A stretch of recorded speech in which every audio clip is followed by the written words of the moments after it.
Okay, here is a special video. Old movies for new generations, for patrons only. This is a special patron video, just for you guys. And it's a very appropriate thing that you've come looking as though you're dressed for a movie premiere about 1932. This is, once again, my hat's off to you. Absolutely. It's quite a treat. It's like standing in front of Grauman's Chinese Theater in 1932, the premiere of a new movie. All of Hollywood has turned out its best, and you know that when they're done, they're going to go out to the Mocambo or someplace like that, like Coconut Grove, maybe. This is where the stars come out to play. That's true. Okay. Michael says, I enjoyed 1964 film Mary Poppins. I recommend it because despite being a fantasy film, it actually exhibits a lot of truth about such topics as authentic masculinity, fatherhood, and the nature of family. All of these are things that are desperately needed in modern society. Gosh, I haven't watched Mary Poppins in forever. Mary Poppins. It's pretty. Well, Dick Van Dyke's character is really epic in that. That's like the Dick. Like Dick Van Dyke is. Well, I forgot what his character's name is. All I remember is he's a chimney sweeper. Bill. I think it's Bill. Yeah, that is Dick Van Dyke to me. That's always been Dick Van Dyke. You know. And well, the funny thing about it is that they do a the so-called sequel that Disney came out with is actually one of the very few of the new Disney films that I've actually enjoyed. Oh, good. I also enjoyed their sequel to Winnie the Pooh. I haven't liked the others at all. Okay. Do they have the same songs in the Mary Poppins version, or in the Disney's new Mary Poppins, "Spoonful of Sugar," etc., etc.? No, I mean, it's no. They've got other music, which is all right. It's not as memorable, but it's all right. And Dick Van Dyke reappears. I only knew. I discovered this, and I was kind of shocked when I was older that Dick Van Dyke is also the old banker. Yes, he is. That was shocking to me. He did such a good job. Well, I hate to tell you this, but he reprises the role. He reprises? What does that mean? It means in the sequel, he comes back as the old banker. Oh, I think you might have told me that, and that's why I was thinking of that. Yeah. He comes back. Oh, you didn't know he was the old banker when I told you? Spoiler alert! I'm sorry for anyone who's getting their lives ruined at this very moment. Honestly, I'm not going to watch the new Mary Poppins anyhow. That's fine. It's not as good as the old one, but it's not insulting and nasty like Malevolent or whatever it was. So many of them have been. I mean, honestly, what remake has been good? You know what I mean? Like where it's like at least several decades old, and then they remake it. It's like, oh wow, this is a whole new, fresh, amazing take. Like, I mean, Tim Burton, man, that really turned me off when he started doing that crap with Alice in Wonderland, Charlie and the Chocolate Factory. Yeah. Ugh. Anyhow. So yeah, Mary Poppins. That's a great recommendation. Fatherhood. Great film. Fatherhood. What's the themes of fatherhood in that? So I guess. Well, the theme with fatherhood is that it reminds Mr. Banks, not Mr. Banks, whatever the name of the father is, I can't think of it. It reminds him that his family are more important than his job. And that's his real mission. I mean, the second is important, but that's not what fulfills his life. We mentioned, I think, in the last podcast, Sword and Stone, and how that was one of our favorites, and underrated, not kind of skipped over. You know what Mary Poppins and Sword and Stone remind me of collectively is Bedknobs and Broomsticks, another one that no one knows. That was one of my all-time favorites. Can I tell you something terrible? Uh-oh. I saw it again 2 weeks ago. That's okay. I was under lockdown. That's okay. I'll allow it. I enjoyed it a lot.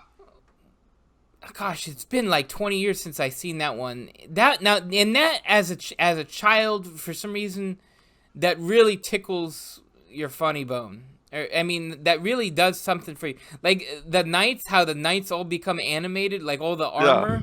Like all that's the armor, unbelievable. Yeah. Oh, really? No, I mean, like that's amazing. Like I have not seen that sort of creativity and magic and wonder in that type from any other real life movie per se. Well, no, and one of the things I was thinking of recently, while we're on the topic of Disney films, yeah, a lot of people traditionally would put up their noses at Disney and talk about Disneyfication and so forth, and there was a sense in which they were right. But I got to tell you, certainly when Uncle Walt was Bedknobs and Broomsticks was the last Disney film that he himself had a hand in. It came out in 71, I think, or 70. He died in 66, but he he initiated the project, is what I'm saying. Yeah. And chose the book and all that. And whatever else you say about Walt Disney, and yes, he was a businessman. He had to make money, and there were quirks in his character. I'm sure he must have been a racist because everybody else was. We should probably pull down his statues and change the name of Disneyland to Elijah Muhammad Land or something. But the fact is, this was a guy who had a great love of life, a great imagination. And you look at the themes that he would keep coming back to over and over again. And he made money out of them. What were they? Well, they're almost incarnate in Disneyland. If you think of the lands, you think of New Orleans Square and the Pirates of the Caribbean and all. Forget the movie, because remember, the ride long predates the movie and was, in fact, the inspiration. Adventureland, with the jungle theme and all this kind of thing. Frontierland, the American West and the pioneers and Davy Crockett and all that stuff. Yeah. The Tomorrowland, what does the future hold? And of course, Fantasyland, which is all this sort of quasi and faux medieval stuff and the magic of childhood. Well, all of those things, and then Main Street USA, which is an homage to the Midwest of his childhood. That Disneyland, I think, is very much a map of Walt Disney's imagination. And I'm grateful he had it, and I'm grateful he did what he did. Yeah. I know he was mean to people, and I'm sure he was anti-Semitic and homophobic as well. Just thought I'd put that out there before anyone else does. So you heard it here first. When people start ripping down his statues and boycotting Disney films, until the Walt Disney Corporation changed the name and, forget Disney, the way the Sierra Club is forgetting John Muir, that'll be next. What's that? Really? Oh, yeah. Yeah. The Sierra Club is purging itself of the evil racist legacy of John Muir. I want to go on the other side of crazy. And I want to just say, you know what? Everything pre-1960 is racist based on white colonialism and imperialism. So let's burn it all down and leave nothing. Go ahead and defend. Take the conservative position. That's what I want to do. You want to go on the other side of crazy and see if these guys will defend anything. Well, they won't. You see, at the end of the day, they reject everything. Now, the only response to that is to take everything from them. This isn't the time or place, but I'll do it anyway. I have much more respect for NFAC than I do for Antifa or for BLM. And not effing around commandos or whatever. It's the black militia that's been popping up. Oh. And why do I say I have more respect for them? Well, they have disassociated themselves from BLM and from Antifa. They say that America is irredeemably racist. There's just nothing to be done, and so they want a country of their own. Either Texas or back to Africa. Now, Texas really is not going to be on the menu, to coin a phrase, because we know what Texans are like. And if they tried that, it would not end well for them. So, Liberia, here they come. I think that anyone who believes, they believe in segregation. They want to be away from whitey. And they believe that everything we have and are is irredeemably wrong and racist. Okay, fine. I feel about folk of that sort the way I feel about people who hate the U.S. because of its lack of Sharia law. You need to go where your heart takes you. You need to follow your bliss, follow your dream. I would suggest that people who want segregation restored need to return to Africa, and specifically Liberia, although Ghana has offered invitations. I say Liberia partly because they were founded by Americans and they are still somewhat familiar in a way that the rest of the continent isn't. And also, their constitution explicitly prohibits any white man from ever becoming a citizen. Wow. Yep. Nice. So, yeah, I think it's wonderful. I think that's the way to go. And to sweeten the pot, I would add that anyone who emigrated to Liberia in pursuit of a white free zone, the United States government, if they were already on federal or state aid or county aid even, they would continue to be, that money would continue to be paid for, say, 10 years to the Liberian government for their maintenance. The reason being that the alternative would basically be to upset the Liberian economy with an inrush of millionaires. Hmm. So, like, let's say, and I'm making these statistics up, but I want to illustrate the idea. Let's say you're getting $1,000 a month from the government. Okay. Okay. But let's say that you can live at the same level in Liberia for $100 a month. Well, you go to Liberia, and whichever government, the state or federal or whatever, are paying you your money, would pay the Liberian government the grant. They would pay you the 100 so that you could live in similar style and pocket the difference. But this would not disrupt their culture too much. And the money that they got would no doubt be put into building infrastructure and hospitals and schools and all that kind of stuff. So basically, under my scheme, they would be benefiting their new country as well. And presumably, after 10 years, they'd have established themselves sufficiently that they wouldn't need any more government aid. Okay. Very good, Charles. Also, random side note, I was watching our old episodes from 4 years ago, and there you revealed that Putin labeled Black Lives Matter a terrorist organization. Who sure did. 4 years ago. That's interesting. Yeah. Well, the problem is, see, he's Russian, and the foundresses of BLM were Marxists. Yeah. And Russians, I'm living here in the shadow of Central Europe, and I can tell you, for some reason, these people have an almost visceral loathing of communism. Russians, Poles, I don't know what it is. You know, it's kind of like being in this area in Austria in 1946. They've got this weird loathing of Nazism. I don't get it. I don't know where it comes from. It's just, I don't know. That's just one of the idiosyncrasies of the Russian people. And people in general, they're all weird. Yeah. All right, next movies. Let's see here.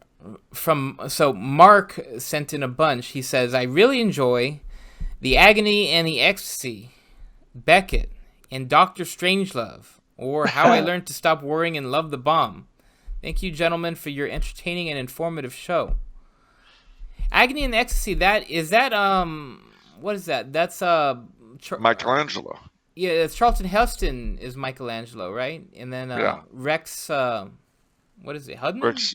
Rex Harrison. Rex Harrison, yeah, is the Pope. As Pope Julius II, yeah. interesting casting for those characters. I'll say that. Yeah. But I did see that movie this year. It was pretty interesting. They made a similar film about a very brilliant church artist living today and working for Pope Francis. It's called The Agony and the Agony. I was gonna say, gosh, I still need to see Becket. I feel embarrassed. I know. Someone in comments say I'm bad and I should feel bad. I know. All right, you're bad and you should feel bad. Is that better? I know. It's okay. Yeah. Well, no, it's a great film. Peter O'Toole, right? Peter O'Toole playing Richard II, a role that he would reprise with, of all people, Katharine Hepburn in The Lion in Winter. Which is another good film. I bet you love Katharine Hepburn. Yep. Even though she was a train wreck of a person in so many ways. I mean, she really was. But you know, it's hard not to like Katharine Hepburn. I knew you'd like her because you just that feisty, the mix of feisty and crazy and kind of like sharp like your mom in a sense, where she's got those lines that really put you in your place, you know. I'll say. And then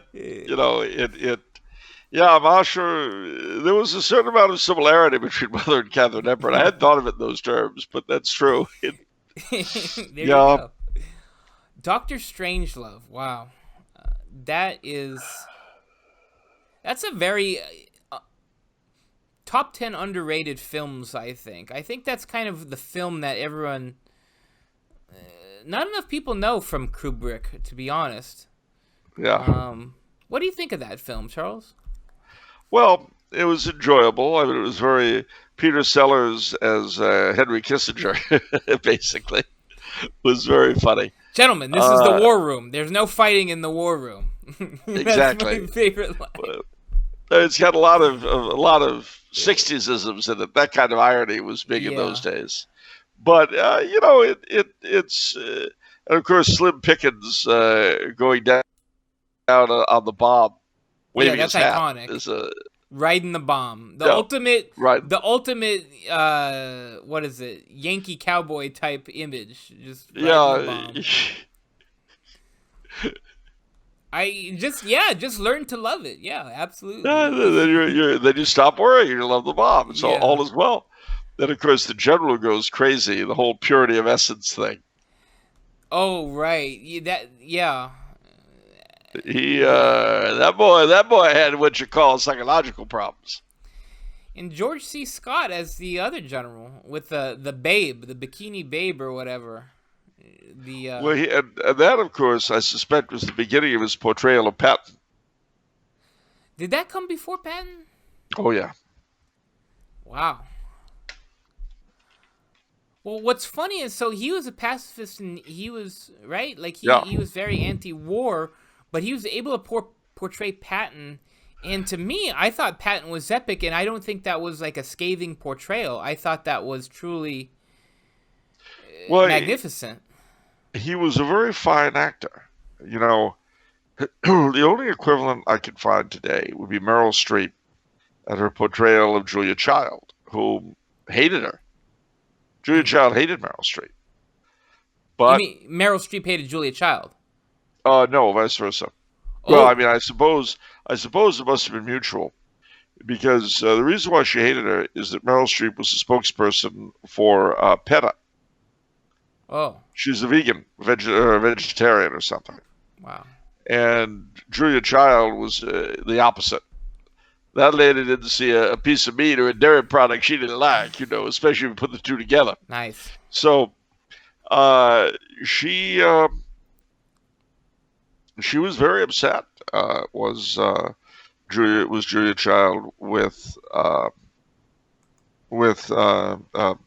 Streep, and I can't help but think that Meryl Streep must have at some point not been happy with Julia Child in response, but her portrayal of her was incredible. One of my favorite Meryl Streep portrayals, actually, speaking of underrated movies, the movie The Deerhunter Oh yeah. is probably the single most underrated war movie that there is. The before and after of the Vietnam War. And I was thinking of Meryl Streep's character because she was so endearing. I guess because she was so darn needy. She needed a man so badly. Like, she was like half a person, right? Yeah. Because Christopher Walken was her dude, but then, well, I'll avoid spoilers, but yeah.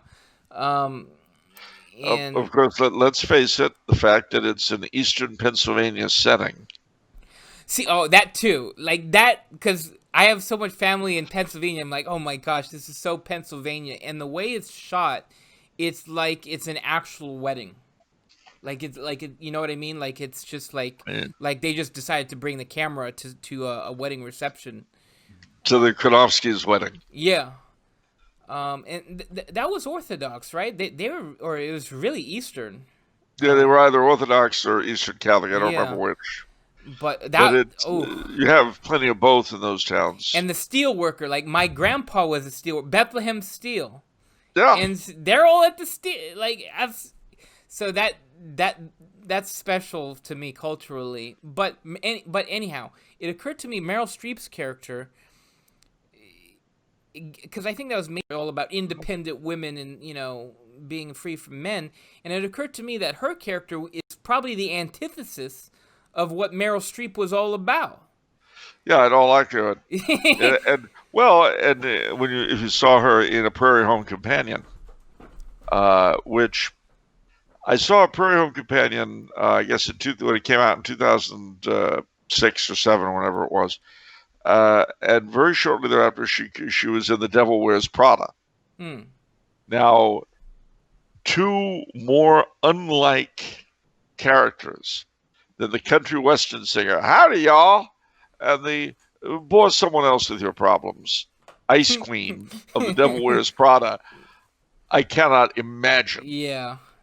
And then and her next film, I think, after The Devil Wears Prada, was Julie and Julia. So, I mean, this is a woman who I've often said she could play Danny DeVito in the biopic and do a better job than he could. Wow. She could. No, she's very, absolutely. You know, she'd come out and you'd swear it was Danny DeVito, only better. Yeah, she's the best actress in the world. I'll give you that. Living today. Wait. And again, like as with Katharine Hepburn, not necessarily someone I'd really want to know, but a force of nature. Why do you qualify that? Why do you say living today? Well, because I don't think she's the greatest actress who ever lived. Making a statement like that would require an amount of knowledge that neither you nor I have. Well, who comes to mind? What with her? Well, Katharine Hepburn. Oh, Katharine Hepburn? I mean, Katharine Hepburn is kind of like, I mean, she's kind of pigeonholed, isn't she? I haven't seen her in a non-sort of tough role. I mean, everything's some version of the African Queen. You should have seen her before the African Queen, like Bringing Up Baby and things like that. Oh, okay. And Philadelphia Story, right? With Jimmy Stewart? Yeah. Which, by the way, was the non-musical version of High Society. Huh. Okay. It's the same characters, the same script, only without the music. That'd be weird with Jimmy Stewart in a musical. That would be something. Although, actually, I think Jimmy Stewart was in a musical. What musical? I'm trying to remember if there was music in the Cheyenne Social Club. He was in that with Henry Fonda. I'm not familiar. It's all right. It doesn't matter. This is what happens. So you don't just remember the great films. You remember all the films you've seen. All right. Moving on. Next recommendation from Mary Ann. She says, Night of the Hunter with Robert Mitchum. He's terrifying in it, and there are very Christian themes. Yeah, I haven't that's seen very this. true. Have you seen this one, Charles? Long time ago, and he's... Yeah, it is a terrifying picture. Robert Mitchum he's a natural villain. He's a natural villainous character. I've seen him in a lot of Cape Fear The first Cape Fear, not the Robert De Niro Cape Fear, obviously. And there's another one, too, where he's kind of the slick-talking Southern... Oh, gosh, I forgot. I just saw it, too. But, yeah, Mitchum, he's one of those guys, I like him more as a villain than as a good guy. Even though he's good at both. Yeah, he did. What was what he did with... I don't remember her name. Oh, he plays a USGI stranded on an island with a nun in World War II. Oh, wow. Heaven knows, Mr. Someone or other. Anyway. Wow, that's interesting premise there. Yeah. Okay, next recommendation from Joseph, Shenandoah, starring Jimmy Stewart. Now, have you seen this one? What is that about? If I remember correctly, it's been years since I've seen it at home. An old movie. Let's put it this way: the last time I saw it when it was on the Late Show with my parents. Now that means that we're going back to pre-video. Got it. But if I remember correctly, Shenandoah was set in the Civil War. Is Jimmy Stewart an Indian?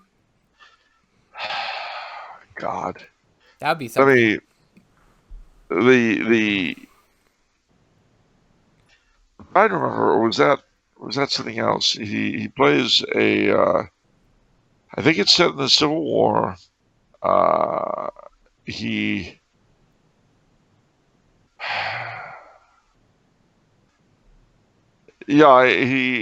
a pacifist, and his sons want to join, get into the war, and he's very much, very much against it. That's very Jimmy Stewart. He's always like that in his. He's got like 6 sons, and the thing is, he's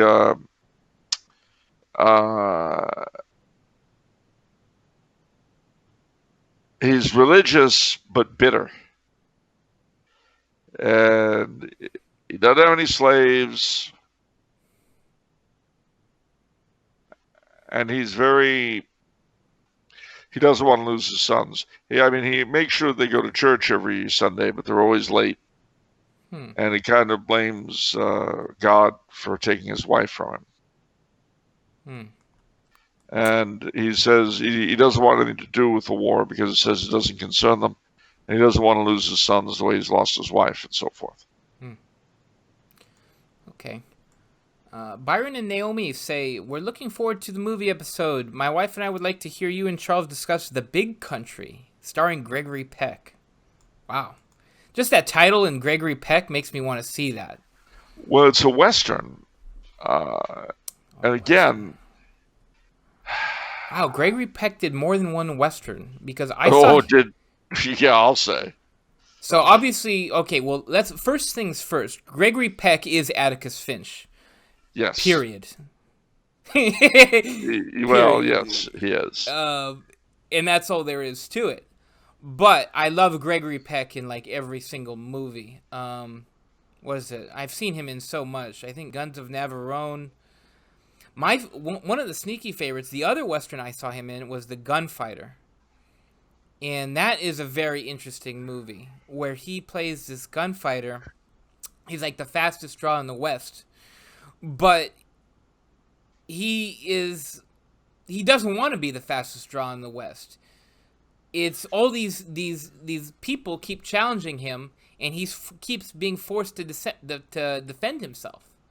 It's like, look at you, little snot punk. I don't want to have to do this, but they keep pushing him, and so he defends himself. It's a really good movie. Gregory Peck's character reminds me of you, honestly, in that, where all these people try to come after the big dog, and the big dog sometimes has to put people down just to, defend himself. But you didn't ask for this. It just happens.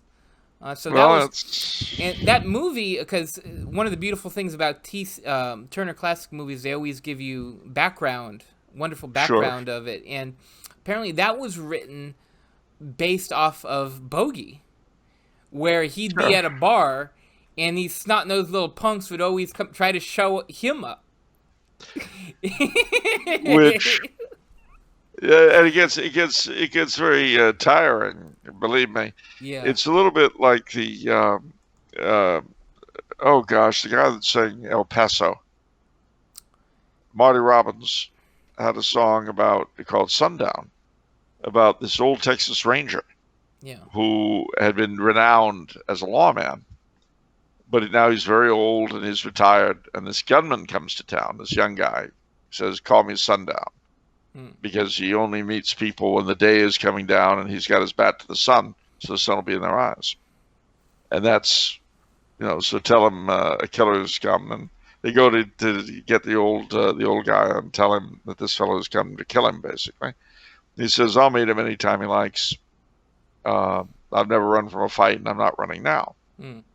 So he meets the kid at sundown. Out come the guns, they fire. And all the while, the old ranger is talking with him. It lets him figure out where he is. And then he shoots him dead. Well, the sun doesn't bother him, you see, because he's blind. Wow. And he could tell, he was such a good shot, he could tell where the kid was from his voice. And then he sadly walked off. But at any rate, the big country has to do with Gregory Peck going out west to, if I remember correctly, he's going to marry the daughter of a big rancher, and they get into all sorts of trouble and problems. There are various ethical dilemmas and so on. I mean, I don't remember it very well, frankly. Again, it's been years. But one of the things about Westerns at that time was they were often very many-layered. There'd always be some kind of an ethical dilemma in them, in addition to the obvious boy meets girl kind of thing. They weren't simple. Yeah. And the best Westerns, apart from being a chain of motels. Sorry, couldn't help that one, ladies and gentlemen. Just, it'll be given to you. Anyway, then you've got to head it on quick. But no, the truly a good Western is today. A good Western is hard to find, but in general, I mean, a good Western is good filmmaking. That's why we love John Ford. Yeah. Okay, since we're talking about Westerns, modern Westerns, you don't like any modern Westerns? I'm such a Western aficionado. I've seen everything. You know what I keep seeing on television, and I'm kind of ambivalent. I'm kind of undecided. I kind of initially hated it, but now it's like, it's 3:10 to Yuma. I've not seen it. Russell Crowe's a Western villain. Well, kind of like, kind of a villain. He's kind of a tweener. But, and then Christian Bale is the hero. And, interesting. He's Christian Bale. He must be a conflicted hero. Yeah, of course. Yeah. It's interesting. I'd like your opinion on it, because it's an interesting Western. It's unique. I haven't seen it. The most recent Western I've seen was Tombstone. Tombstone. That's 1990. That's early 90s. That is a Western for people who don't like Westerns. I love Tombstone, but... Oh, and there was another one I saw that was really freaky. What? Seraphim Falls. Yeah, that's one of your crazy director movies. Yeah, we got it. Crazy, bizarre. Yeah, but I mean, at the very end when... what's her name?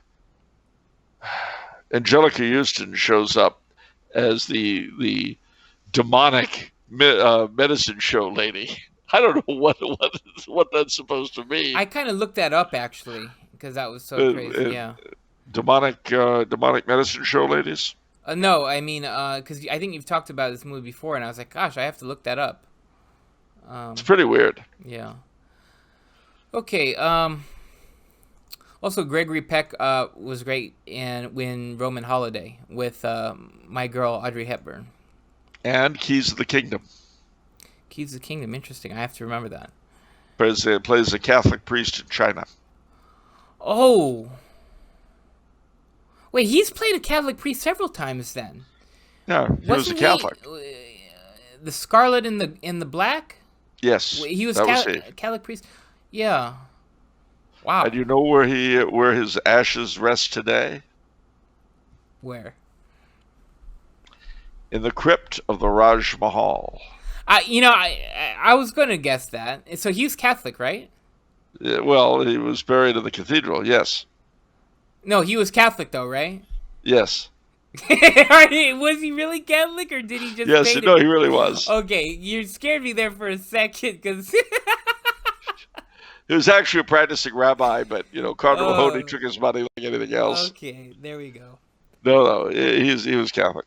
Oh, whoops! I forgot Byron and Naomi's message about Big Country here. We feel it has a good message for all sides of a conflict to reflect on unintentional antagonism, misplaced restraint, miscalculated bravado, and eventual escalation that leads to undesired outcomes. That's Nice. Well, thank you, Byron and Naomi. All right. I'm gonna add that to my list for sure. That sounds amazing.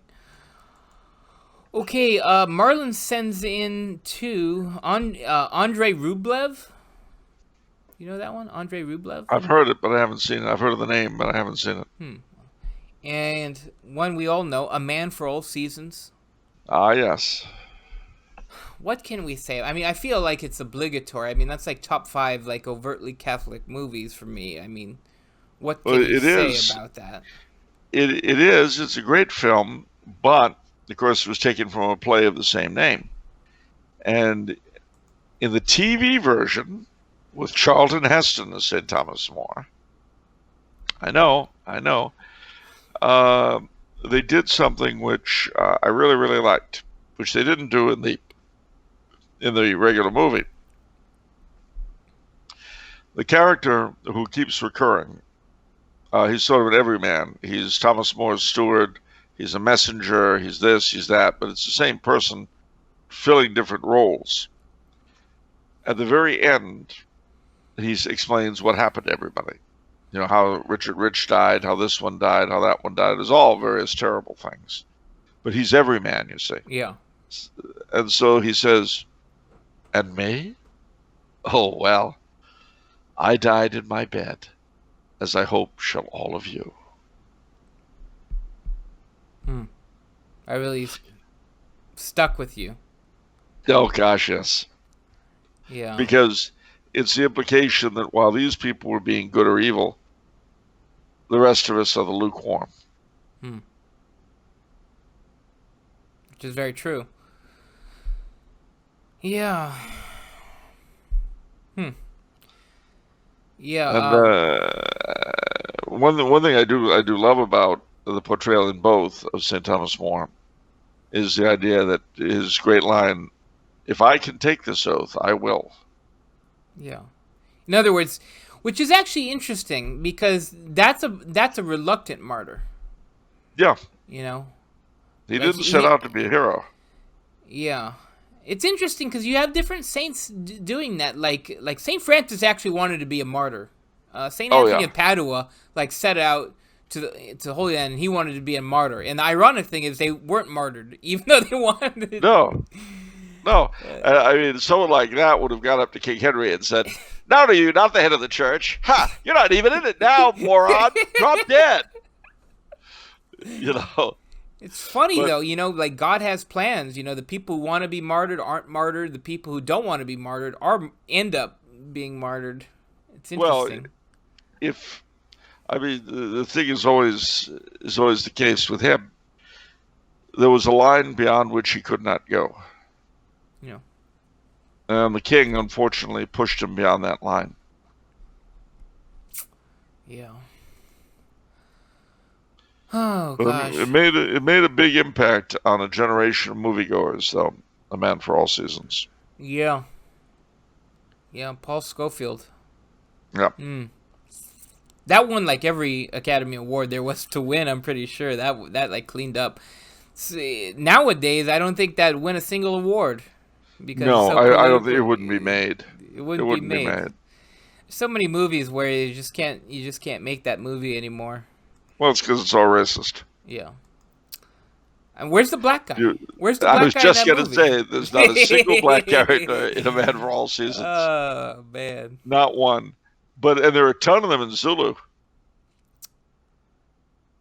Oh, that's the chase one, right? Where they're chasing after him, right? Or so is that what? Oh no, that's The Naked Prey. Oh, I'm being Cordell Wild. Yeah, that's right.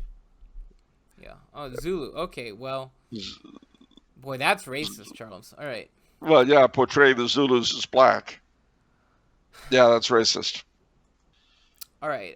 David Thrower says, movies. There are 3 that come to mind based on my own love of vintage big band recordings. Oh, boy. The Eddie Duchin story? Duchin. The Eddie Duchin story. Which has a good message about forgiveness, as well as some phenomenal music with Carmen Cavallero's piano. You know that one? Do you know that? I do. What do you think, Charles? Well, I love Eddie Duchin, so yeah, I love the music, I love the film. The Five Pennies, which is based on the life of legendary jazz cornetist Red Nichols. Some good moral messages in that too, as well as phenomenal music score. Huh. Yep. Okay. And finally, Hey Boy, Hey Girl, which is the only film that Louis Prima and Keely Smith... Louis Prima and Keely Smith made in 1959. Good music and also some good messages, as well as being centered around a Catholic parish festival with a good priest. Indeed. Plus, an important element of that is that the inevitable car raffle, which was a huge part of parish festivals at my time.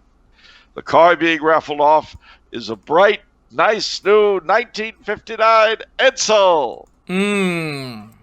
Tell us about that, Charles. You're talking about this pre-show. Yeah, well, the Edsel. The Edsel was billed as the car of the future, and it had things that cars just didn't have. Automatic windows, for instance, or highly technical stuff on the dashboard. Oh, it was amazing. And they hyped it, and they went on and on about it was the car of the future. The same impulse that made Tomorrowland, made the Edsel. And you know what? It didn't really do very well because people didn't want to buy it. So they only made, I think, about 2 or 3 years worth of them. And by the time I came along, it was a standard running gag. You know, anything that was a surefire failure was called an Edsel. There was a very funny scene in a movie called Peggy Sue Got Married, which is about this girl who goes back in time 25 years to her prom. And one of the really touching scenes in the film is where her dad, and she's at one point she looks at her parents, and most of you ladies and gentlemen are probably too young to have gone through this yet, but of course she's gone back in time, and she looks at her parents and she says, "It's hard to believe you were ever this young." You don't really quite know if they're alive or not 25 years later, but she says that. At any rate, her dad comes into the house all beaming because he's just bought a new car. And you guessed it, the new car that her dad just bought is a nice new 1960 Edsel. And she just starts laughing, and her father's very annoyed. Okay. Well, okay, so those are all the recommendations from other people. So I'm going to leverage that into my list a little bit. Because David ended that, he says that Hey Boy, Hey Girl has a good priest. And, that's something that doesn't happen anymore. These good, strong priests, strong with strong character, that they're just, like they're made of steel, Song of Bernadette comes to mind. I love the priest in that. I'm sure there are plenty other films with strong priests. But on to one of my movie recommendations. One of my all-time favorite movies. On the Waterfront. Marlon Brando. Eva Marie Saint. Carl Malden.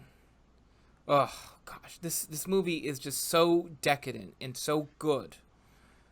It's just, for my money, we were talking about Meryl Streep being the best actress in the alive, one of the best. Marlon Brando, for my money, is just the best. He is the best, and you can see impromptu. He had this thing where he didn't memorize his line. He purposefully didn't know his lines, because that changes the way you deliver them. That makes it stiff. That makes it quick. That makes it not realistic. And so you see in various movies, they show behind the scenes, he'd always have his lines in weird spots. So they come at him at the moment, and he delivers them without actually, in an organic way. That was one of the things particular to Marlon Brando. But anyhow, onto the movie. Carl Malden, strong priest. I love Carl Malden as the priest in this character, sticking up for the workers. Basically, the mob runs the waterfront. And excuse me, we don't say the mob anymore. The union, I guess. This local labor union. Thank you. And now, so the theme about this is that they've got everyone cowering in fear, and everyone stays quiet. And Marlon Brando is kind of one of the favored people by the union, but he's got a lot of backstory. And kind of the theme of the story is you can be comfortable. All you have to do is keep quiet. And that is so this day and age. You can be rich and famous, but you got to zip your lips. You got to hush hush if you be conservative. You've got to toe the line. You can't speak up. You're going to get beat up if you speak up. No. And then, that wouldn't be true in today's America. No, well, that's what I'm saying. Yeah, it is. What? It is true in today's America, Charles. How could you possibly say that? I think that's very unwise of you at this juncture. Well, it is unwise, but you know we don't want to get canceled or doxxed. I know. A funny side note to that is that Ilya Kazan, who was the director of the film, name names. He was quite an anti-communist. Again, it's one of these weird things about having a European origin and seeing stuff. But as a result, after the blacklist was over, he got blacklisted and was the subject of a great deal of abuse. But he was nevertheless, before he died, he was given a Lifetime Achievement Academy Award. And you know who pushed that through and broke down a lot of opposition? Who? Carl Malden. There you go. Good old Carl Malden. Loved his characters. He was also a memorable General MacArthur in Patton, too. I'm pretty sure it's MacArthur, right? MacArthur in Patton? I don't know. Well, he was the buddy general of Patton. He was. Yeah. So, anyhow, okay, so that's one. Movie number 2, Marty, Ernest Borgnine. Oh gosh, it's just classic Borgnine. Where, you want to talk about this movie, Charles, a little bit? It basically gives a message which I think is very misleading. What? It says that you don't need to be glamorous. You don't need to be Mr. Wonderful. That's terrible. It basically is asking us to put heart above appearance. Yeah, it is. And I think that's a terrible message. If you're very shallow, I mean. No, this, Ernest Borgnine is kind of an old, past his prime guy, probably in his 30s, probably my age, to be honest. Hey. And, he's just a normal, he takes care of his mom, and he meets this girl who is also, what do they say back, did they call him a dog? Like, oh, she's His friends call her a dog. yeah, but to me, she's pretty. But Yeah, she's but not. But she's not She, one. She's not a fun time girl. no, she's not a good time girl. A good time girl. Yeah. She doesn't. She doesn't dance on tables.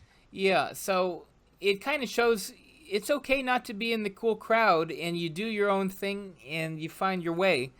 And one of the things that really stood out to me, one of the scenes, it's only in some versions apparently, but after a date with Ernest Borgnine, the girl goes back to her parents and tells them how the date went, and they were in separate beds, the parents.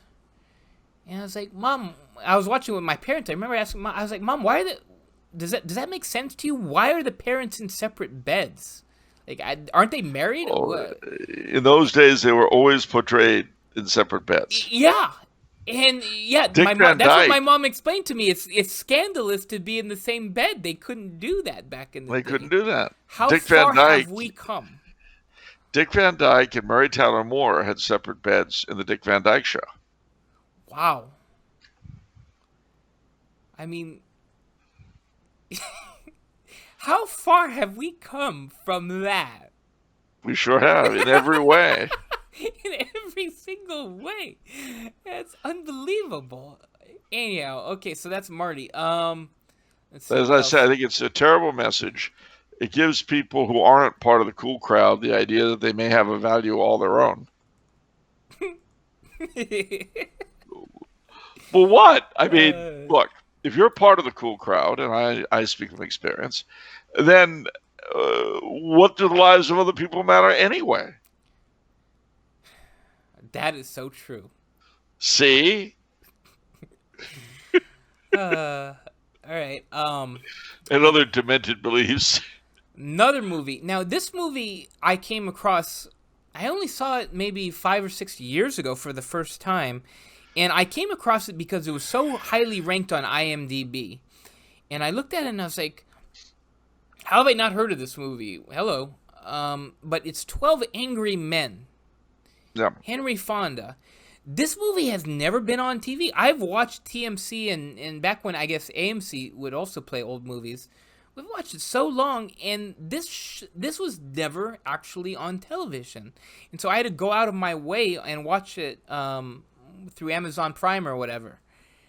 And it's surprising to me. And so here, this is a movie. What do you have to say about this movie, Charles?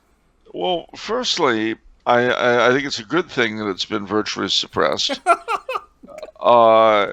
Because firstly, all 12 men on the jury are men. They're all white. One of them's a foreigner. Oh, that's right. Yeah, the clockmaker. Yeah. Yeah. Wow. He came from Europe, and so remember this whole deal about the jury trial being so important to him because they didn't have them in his homeland. Yeah. That's right. I remember that. Yeah. I think these are all terrible messages. It's like Marty. I mean, what kind of a message are we sending to our children? This is such a good... I love movies that have no... where there's no violence, there's no smut, there's no, of the typical flashy stuff. And it's just great script and great acting. This movie is so good. It takes place, like 95% of it takes place in one room, in the jury room. And you're completely hooked. That's how good it is. That's how good the script is. That's how good the acting is. Henry Fonda is amazing. He does a great job. But what's ironic to me, what makes it so ironic that this movie is never played, is it has the supreme anti-prejudice, anti-racist message here. Yeah, but it's not delivered by non-whites. Yeah, I guess so. It has the most epic anti-racist moment. I'm not gonna spoil it, but it's just when But see, there's the underlying theme that 12 white men could be just. That's true, too. I hadn't thought of that. And that, of course, is scandalous. The very idea. The very idea that 12 mere white males could get together and not somehow plot to destroy every woman, person of color, and endangered species of animal or plant is horrible. So there it is. There it is. That nails it. So this is why this movie belongs right on this list. An old-timey movie for a new generation, because you have the ultimate countercultural setting, the antithesis of our modern culture. But it has all the themes that our modern culture loves. But it's just simply unacceptable because of the way it is. Okay, now my final movie. This is the movie that inspired this entire segment, that inspired this entire frame of thought, because it's just so good. I've talked about it before. It's Stalag 17. Stalag 17. Stalag 17. And oh gosh, where do I begin? William Holden is Sergeant Sefton. Let's start there. William Holden won the award for Best Actor for this movie, and it's a no-brainer. When I think of William Holden, I think of this. You might think Sunset Boulevard, but I do think of this. There are so many reasons why this movie should be watched by modern generations. The first thing that stands out is that this is a war movie. There are all these sergeants that are in a POW camp during World War II. Oh. And so it's basically in that. And so it stood out to me because we are locked down in the sense where it's, kind of like a POW camp in a sense. In a certain sense. And what this movie... I've watched this movie actually probably over a dozen times. It was one of my dad's favorites. He was in the Korean War. And what makes this movie so unique and unusual is that it balances comedy and drama so uniquely. They're in a POW camp, but there's so much goofiness in comedy and levity that it makes you forget that you're in a war or in a POW camp. And it's through the innovations of the prisoners. They make a home of the camp. During Christmas, they have a kind of a makeshift Charlie Brown Christmas tree. They put all their dog tags on. And they have dances where the men are dancing with each other. They use the ping pong balls as decorations. They have rat races where they treat it like Santa Anita racetrack. They have a makeshift distillery. During Christmas, they sing, "Oh, Come All Ye Faithful." Even the Jews.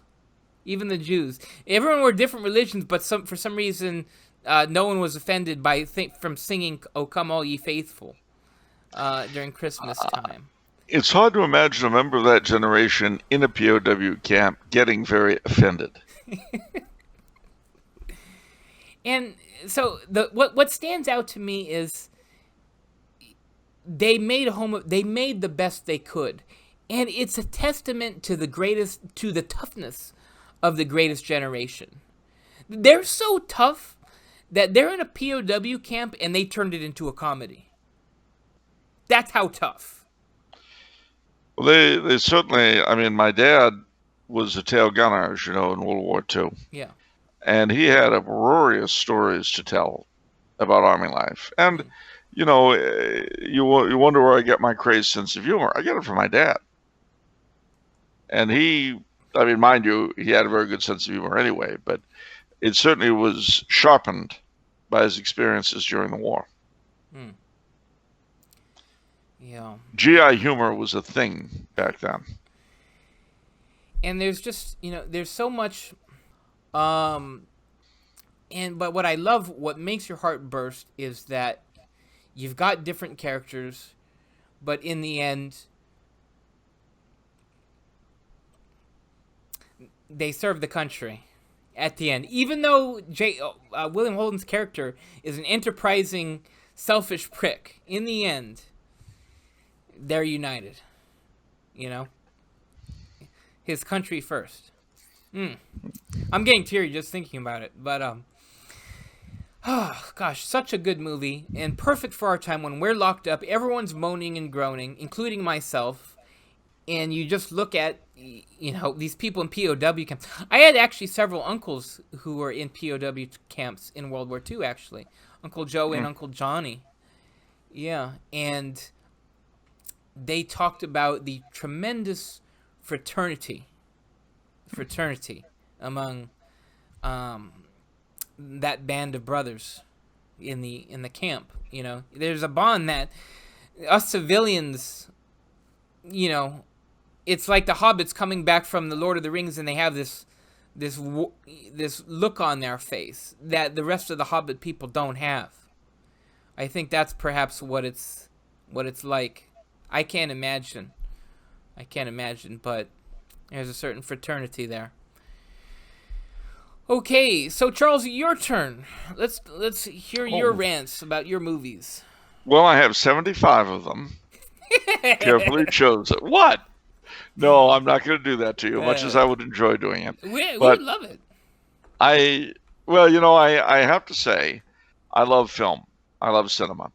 I mean, good cinema, good film at its best is as fine and odd as any other. But so starting from the I'll rush through a few of them. Starting with the oldest first. And I would say that of the old movies, I've got two favorites. Well, three. One is called Dinner at 8, starring Billy Burke, who is the Good Witch of the North in The Wizard of Oz, and Lionel Barrymore. And Lionel Barrymore is he's the CEO of a family shipping firm that's going down the tubes. And Wallace Beery plays the evil fellow who's going to steal the firm from him at the beginning of the thing. Jean Hollow is Beery's philandering wife. You know, she's a blonde, not very bright, but cunning. Not bright, but cunning. And Marie Dressler plays this old actress who, when Lionel Barrymore was young, was, you know, the femme fatale. Now she's been living in France for years. She comes back, and she has some of the best lines in the film.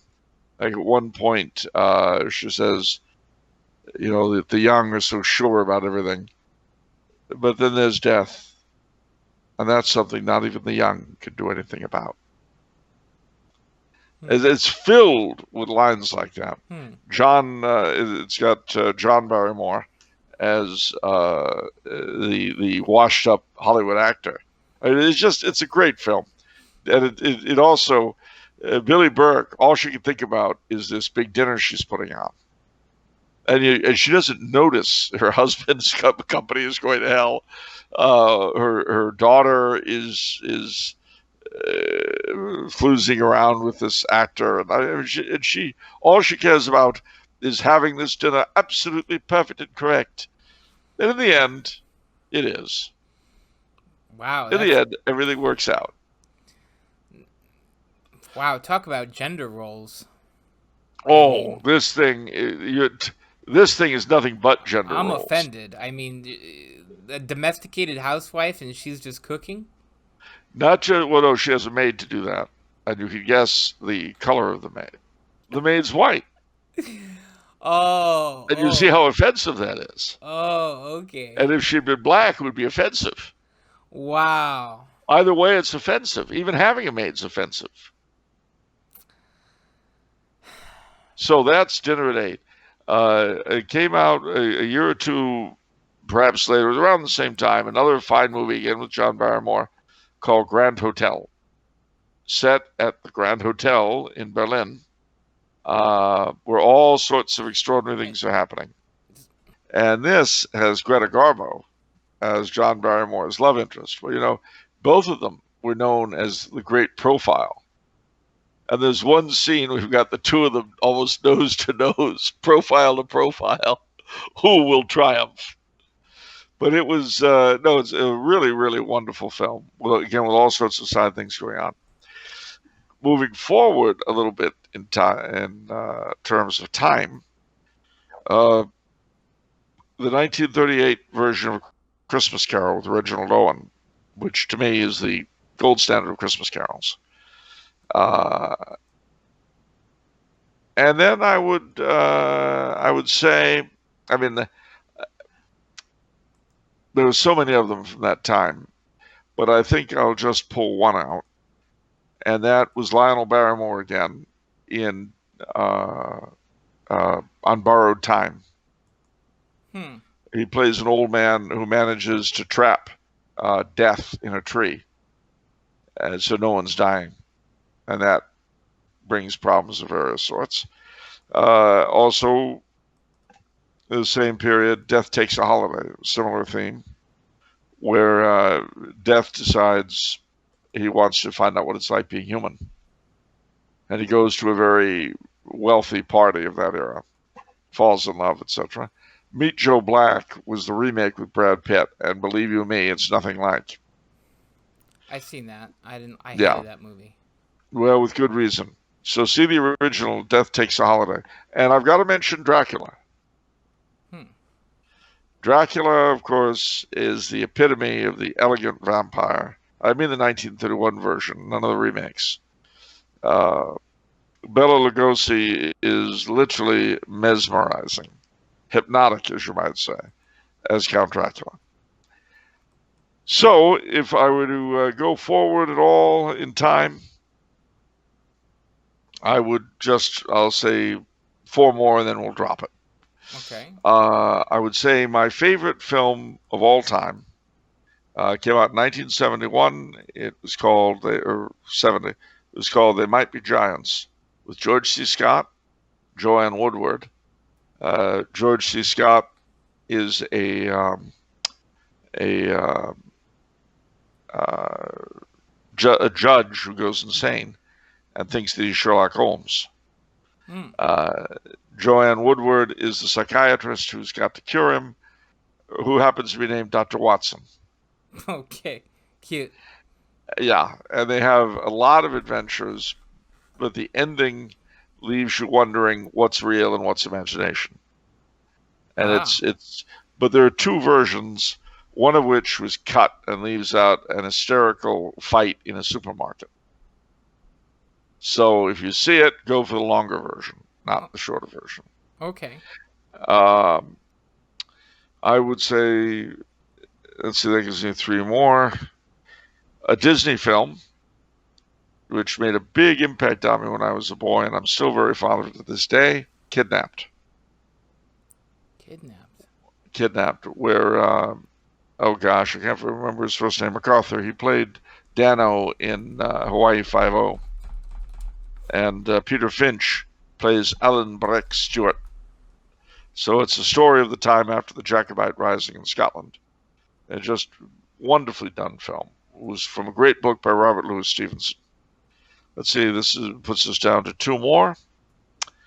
I would say The Wind and the Lion, 1975, the story of a fictionalized version of our intervention in Morocco in 1904. When we certainly had no business being involved in Morocco. But we just push our way in, you know.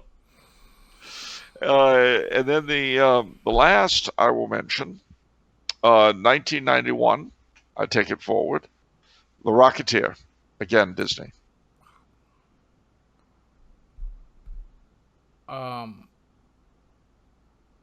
Wow, so I was old enough to actually see that movie, and I mean it was marketed toward the youth. I mean, I remember like you had McDonald's Happy Meals with that as a big promotion. So that is got to be atmospheric with you. Oh yeah, but it's very atmospheric. It's a good story. It's a fun story. Yeah. It's clean. It really gives you a taste for L.A. in the 30s. Uh, it really has that, and it's got wonderful scenes in it. Your Uncle Giovanni especially appreciated the scene where and mind you, these people only occur in movies; they're not real. The mob boss says to the German agent, "I may not make an honest dollar, but I'm 100% American." And your Uncle Giovanni told me he understood exactly how he felt. Good. That was the last movie he and I saw together, Well, I have to say I'm a little disappointed with your movie list, Charles, because there is something conspicuously absent. Oh? There is not a single film by Ed Wood on your movie list. That is all right. You betrayed his legacy. No, it was a question of brevity. Therefore, I will say, since you bring it up, the two best films that were ever made, bar none, before or after, were my family friend Ed Wood's two greatest productions. Plan 9 from Outer Space, which did to the science fiction genre what the giant Gila monster did to monster films. And then, of course, that epic tale of a transvestite in love, Glen or Glenda. They just don't make movies like that anymore, and they never did. Talk about the world was time. Glen or Glenda. I mean, yeah. Wow. Well, but see, the funny thing about Glen or Glenda is that he manages to be preachy. See, that was the hallmark of Ed Wood films, that they were preachy, but about nothing real. I am 100% sure you actually quoted Glen or Glenda in one of the publications. I'm sure I did. I'm sure I did. Somewhere it's filled with great lines. Oh gosh. One is right because he does wrong. The other does wrong because he is right. There it is. That's exactly the line. That's in one of our books. Maybe it's Puritan's Empire. Could well be. Could well be. And the character who says that in Glen or Glenda is Bela Lugosi. So you see, we come full circle. Wow. Well, and if you're going to touch on that, I didn't even go on about Tim Burton's Irv, but he's done some films I really, really enjoyed. Some I didn't. I didn't care for Dark Shadows at all, but that's because I'm a Dark Shadows fan. But I really liked Ed Wood. Of course. And I really liked Sleepy Hollow. That is a good one. It is. And the funny thing about Ed Wood is that when I saw it the first time, it hit me as I'm watching it and I said to the guy who was with me, I said, he has captured every tagline, every hallmark of 50s Hollywood, except Corla Pandit. No sooner were those words out of my mouth than the scene changes to a meat lacquer, and there's Corla Pandit playing the keyboard.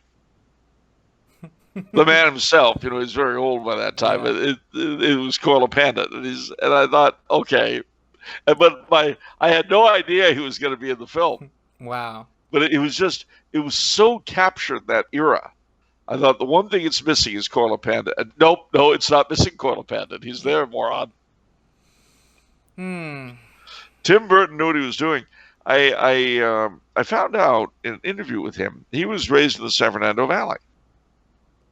Makes sense.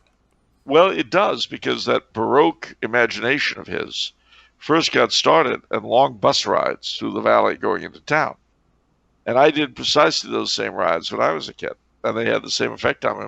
I'd be thinking about all kinds of stuff, because you're stuck on a bus in the dullest place on earth, the San Fernando Valley in the 70s. Wow. Okay.